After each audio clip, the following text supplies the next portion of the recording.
एक बार फिर देवर्षि नारद के मन में यह अभिमान पैदा हो गया कि वे ही भगवान विष्णु के सबसे बड़े भक्त हैं। वे सोचने लगे, मैं रात दिन भगवान विष्णु का गुणगान करता हूँ, फिर इस संसार में मुझसे बड़ा भक्त और कौन हो सकता है। किंतु पता नहीं श्रीहरि मुझे ऐसा समझते हैं या नहीं। यह विचार कर नारद भगवान विष्णु के पास क्षीरसागर में पहुँचे और उन्हें प्रणाम किया। विष्णु जी बोले, आओ नारद, कहो कैसे आना हुआ। नारद बोले, भगवान मैं आपसे एक बात पूछने आया हूँ। भगवान विष्णु बोले, मैं तुम्हारे मन की बात जानता हूँ। नारद, फिर भी तुम्हारे मुंह से सुनना चाहता हूँ। नारद ने कहा, हे देव, मैं जीवन भर आपका गुणगान करता रहा हूँ। पल पल हर क्षण मुझे बस आपका ही ध्यान रहता है। आप मुझे यह बताइए कि क्या मुझसे भी बड़ा आपका कोई अन्य भक्त है। संसार में भगवान विष्णु समझ तो पहले ही गए थे कि नारद को अपनी भक्ति पर अभिमान पैदा हो गया है, किंतु अपने मन की बात छुपाकर वे बोले, नारद, इस प्रश्न के लिए तो तुम्हें मेरे साथ मृत्यु लोक चलना पड़ेगा। नारद बोले, ठीक है भगवान, मैं मृत्युलोक चलने के लिए तैयार हूँ। भगवान विष्णु नारद को लेकर मृत्युलोक चल पड़े। धरती पर पहुंचकर दोनों ने किसान का वेश धारण किया और एक गांव के किनारे बनी एक झोपड़ी की ओर चल पड़े। विष्णु बोले, नारद, मेरा एक बहुत बड़ा भक्त यहाँ इस कुटिया में रहता है। आश्चर्य है, क्या मुझसे बढ़कर भी किसी की भक्ति हो सकती है। नारद के मुख से निकला, क्या वह भी मेरी तरह आपका ध्यान लगाए रहता है। आओ स्वयं ही जान लोगे, विष्णु ने कहा और उस कुटिया की ओर बढ़ गए। किसान उस समय कुटिया के बाहर अपनी गाय को बांध रहा था। उसके मुख से हरि हरि गोविंद का स्वर निकल रहा था। किसान भेषधारी विष्णु ने उसके निकट जाकर नारायण नारायण कहा तो किसान ने विनीत स्वर में पूछा, आप कहाँ से आए हैं। भद्र, मेरे लिए कोई सेवा हो तो निसंकोच बताइए। किसान वेशधारी भगवान विष्णु ने कहा, हम नगर जा रहे हैं, पर अंधेरा घिरने लगा है। वन में जंगली पशुओं का डर है, इसलिए रात भर आश्रय चाहते हैं। किसान ने प्रसन्न भाव से कहा, मेरी कुटिया में आपका स्वागत है। भद्र और जो रखा सूखा घर में है, आपके लिए हाजिर है। भगवान ने मुझे आप लोगों की सेवा करने का अवसर दिया है। बड़ी कृपा हुई। उनकी बाहर दालान में एक खटिया पर दोनों को बिठाकर किसान अंदर गया और अपनी पत्नी से कहा, देवी, दो अतिथि आए हैं। किसान की पत्नी उस समय अपने बच्चों को भोजन परोस रही थी। धीरे से आटे का बर्तन दिखती हुई बोली, घर में इतना सा ही आटा है और ये बच्चे और भोजन मांग रहे हैं। किसान बोला, कोई बात नहीं, हम अतिथियों को भरपेट भोजन कराएंगे। तुम बच्चों को आज कांजी बनाकर पिला देना। नारद और भगवान विष्णु ने उन दोनों का सारा वार्तालाप सुना।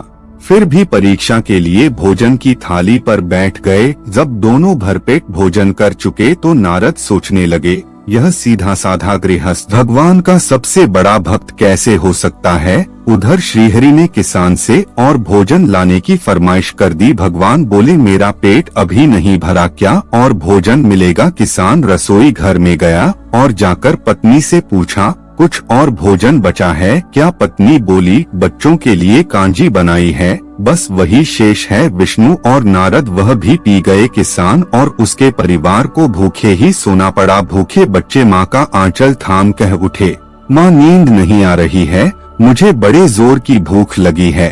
पिताजी ने उन अतिथियों को कांजी भी क्यों पिला दी। किसान ने बच्चे के सर पर हाथ फेरते हुए कहा, अतिथि को भोजन कराना स्वयं विष्णु भगवान को भोग लगाने के समान है। बेटा, बाहर दालान में दोनों अतिथि अलग अलग बिस्तरों पर लेटे हुए थे। भगवान विष्णु ने कहा, तुमने सुना नारद, किसान और उसके परिवार को भोजन नहीं मिला, फिर भी वह मेरे गुण गा रहे हैं। यह तो कुछ भी नहीं है। मैंने तो कई कई दिनों तक भूखे रहकर आपका स्मरण किया है। अगले दिन सुबह उन्होंने देखा किसान भगवान विष्णु की मूर्ति के सामने कह रहा था, गोविंद हरिहरि, तुम सदा मेरे मन में बसे रहो, बस मुझे कुछ और नहीं चाहिए। फिर दोनों अतिथियों से बोला, हरि की बड़ी कृपा है, वही जग का रखवाला है। प्रभु की दया से रात को कोई कष्ट तो नहीं हुआ। जब तक आपका जी चाहे तब तक आप दोनों यहाँ रहे, मैं खेत पर जा रहा हूँ। किसान भेषधारी श्री हरि बोले, हम भी तुम्हारे साथ चलेंगे यदि तुम्हें कोई आपत्ति न हो तो। नारद और विष्णु भगवान किसान के साथ उसके खेत पर गए। किसान बोला, यही है अपना खेत, अब मैं अपना काम करूँगा। गोविंद हरि हरि। नारद बोले, तुम तो सत्पुरुष हो, भगवान के बड़े भक्त हो, हर घड़ी उनका नाम लेते रहते हो। किसान बोला, अरे कहाँ, काम से जब भी थोड़ा बहुत समय मिलता है तभी उनका नाम लेता हूँ। नारद ने पूछा, कब कब मिलता है समय? किसान बोला, सुबह उठता हूँ तब, रात को सोता हूँ तब, और दिन में जब भी काम से समय मिल जाए। ओ समझा। नारद के मुख से निकला। दोनों जब किसान से विदा लेकर चले तो नारद ने व्यंग्यात्मक स्वर में कहा, आपने सुना, भगवान वह सुबह शाम 2 बार ही आपका स्मरण करता है, जबकि मैं हर समय ध्यान करता हूँ, फिर भी आप उसे महान भक्त बताते हैं। नारद की बात सुनकर श्रीहरि चुप रहे, किंतु मन ही मन उन्होंने कहा, कारण भी जान जाओगे। नारद विष्णु ने एक कलश को तेल से लबालब भरकर नारद को दे दिया और बोले, नारद इसे अपने सिर पर रखकर बिना हाथ लगाए सामने वाली पहाड़ी तक ले चलो। ध्यान रहे इस कलश में रखे तेल की एक बूंद भी जमीन पर गिरने न पाए। नारद बोले, यह कार्य सहज तो नहीं है।